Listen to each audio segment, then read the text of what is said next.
কত স্টুডেন্ট যে এই সেট প্রকাশের এই কথাগুলো জাস্ট বুঝতে না পারার কারণে ও সেট তো ভুল উঠাই এবং অনেক সময় পুরো সৃজনশীলটা ভুল করে দিয়ে চলে আসে। দেখো ভাই, একটু মনোযোগ দিয়ে খেয়াল করো।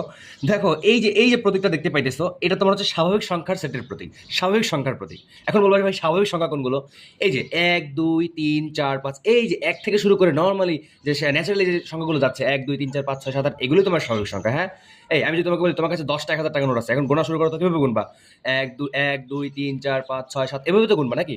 নাকি তুমি শূন্য থেকে শুরু করবে, নাকি তুমি মাইনাস থেকে বলবা আমার কাছে -10টা 1000 টাকা নোট, আমার কাছে -5টা 7টা আছে, -2টা আছে, এভাবে বলবা না। অর্থাৎ 1 2 3 4 5 এগুলোই তোমার স্বাভাবিক সংখ্যা। হ্যাঁ, 1 থেকে শুরু করে। ওকে, এবার দেখো মৌলিক সংখ্যার সেট কোনগুলো। আমি আবার এই সংখ্যাগুলোকে ভিআইপি সংখ্যা বলি। কেন? ধরো তোমার ক্লাসে দুইজন স্টুডেন্ট আছে, একজনের কাছে 3টা চকলেট আছে, আরেকজনের কাছে 4টা চকলেট আছে, ঠিক আছে? এখন যার কাছে 3টা চকলেট আছে সে কিন্তু চাইলে এই 3টা চকলেট একজনের কাছে সবগুলো দিয়ে দিতে পারবে, আবার চাইলে নিজের কাছেও রাখতে পারবে। আর যার কাছে 4টা চকলেট আছে সে কিন্তু চাইলে একজনের কাছে দিতে পারবে, চাইলে দুজনের কাছে দিতে পারবে সমান করে ভাগ করে, চাইলে 4জনের কাছে সমান করে ভাগ করে দিতে পারবে।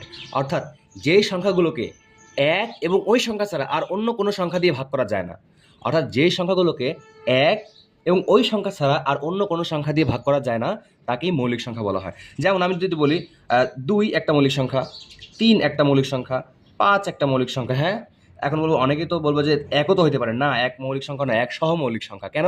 কারণ এককে শুধুমাত্র এক দিয়েই ভাগ করা যায় এবং অন্য কোনো সংখ্যা দিয়ে ভাগ করা যায় না, এই জন্য এক সহমৌলিক সংখ্যা। আচ্ছা, তাহলে দেখো এবার তোমার, তাহলে এগুলো তো গেল। এবার দেখো গুণনীয়ক সমূহের সেট। এখন বলবো গুণনীয়ক কি? ভাই আমি যদি বলি তোমার ক্লাসে একজনের কাছে 12টা চকলেট আছে, সে এখন এই 12টা চকলেট কতজনের মধ্যে সমান ভাগে ভাগ করে দিলে তার কাছে আর একটা চকলেটও থাকবে না, সমানভাবে প্রত্যেকেই পাবে কিন্তু একটা চকলেট অবশিষ্ট থাকবে না, তাহলে সেই সংখ্যাগুলো তোমার হচ্ছে ওই সংখ্যার গুণনীয়ক। যদি বলি 12 এর গুণনীয়ক কত হবে? ধরো 12কে কি 1 দিয়ে ভাগ করা যাবে, 2 দিয়ে করা যাবে, 3 দিয়ে করা যাবে, 4 দিয়ে করা যাবে, 5 দিয়ে যাবে না, 6 দিয়ে, হ্যাঁ 6 দিয়ে যাবে, 7 দিয়ে, 8 দিয়ে, 9 দিয়ে, 10 দিয়ে, 11 দিয়ে, এই যে 12 দিয়ে। অর্থাৎ 12 এর গুণনীয়ক হবে এইগুলো। হ্যাঁ, অর্থাৎ কোনো সংখ্যাকে যেই সংখ্যাগুলো দিয়ে ভাগ করলে সেটা নিঃশেষে বিভাজিত হয়ে যায়, ভাগশেষ থাকে না, সেই সংখ্যাগুলোকে বলে গুণনীয়ক। আর গুণিতক কোনগুলো?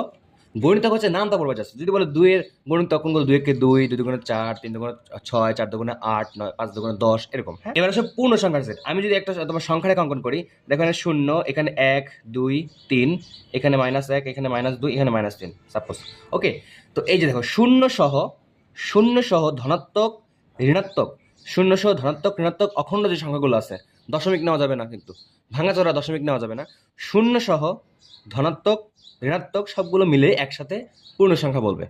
শূন্য সহ ধনাত্মক, ঋণাত্মক সবগুলো সংখ্যা একসাথে পূর্ণ সংখ্যা বলে। ওকে, এখন এই যে চিহ্নগুলো আছে এগুলো আসলে সবাই বোঝো, এগুলো যেদিকে হা করে আছে সেটা তোমার হচ্ছে বড়।